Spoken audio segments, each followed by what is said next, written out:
လမ်းတစ်ဝက်မှာကားဘိန်းပေါက်လို့ဘာလို့ရမှန်းမသိဖြစ်နေပြီလားတင့်ကားဘိန်းလဲဖို့လိုအပ်တဲ့အရာအားလုံးကိုဒီ box တစ်ခုတည်းနဲ့ဖြည့်ရှင်းနိုင်ပြီနော်အခုပဲဖွင့်ကြည့်လိုက်ကြရအောင်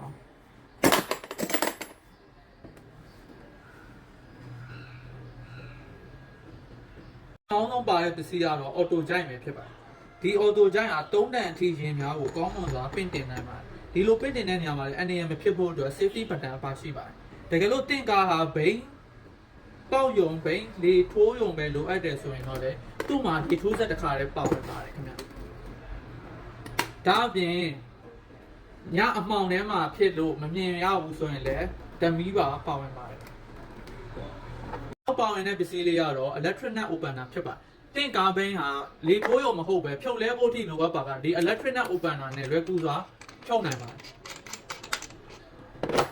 ဒီဆက်ပစ္စည်းလေးတွေကို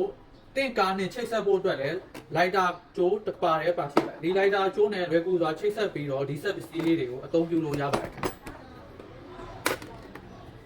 ကားလိုက်တာပေါင်းဖြင့်ချိတ်ဆက်နိုင်ုံသာမကကားဘက်ထရီဖြစ်မှာဒါရဲ့ချိတ်ဆက်ဖို့အတွက်လည်းအနီးအနက်ကောင်တစ်ပါးရဲပါဝင်ပါတယ်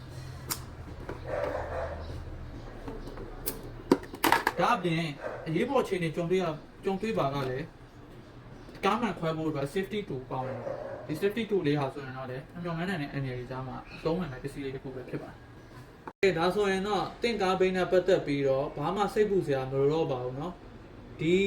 4-in-1 ကား repair toolkit လေးကိုမှာယူအားပေးခြင်းနဲ့ဆိုရင်ကျွန်တော်တို့ F Auto Mobile မြန်မာ Facebook page မှာတိုက်ရိုက်မှာယူနိုင်ပါတယ်เนาะအားလုံးပဲလိုရာခီးကိုဖြောင်းမှုစွာတွားနိုင်ပါစေ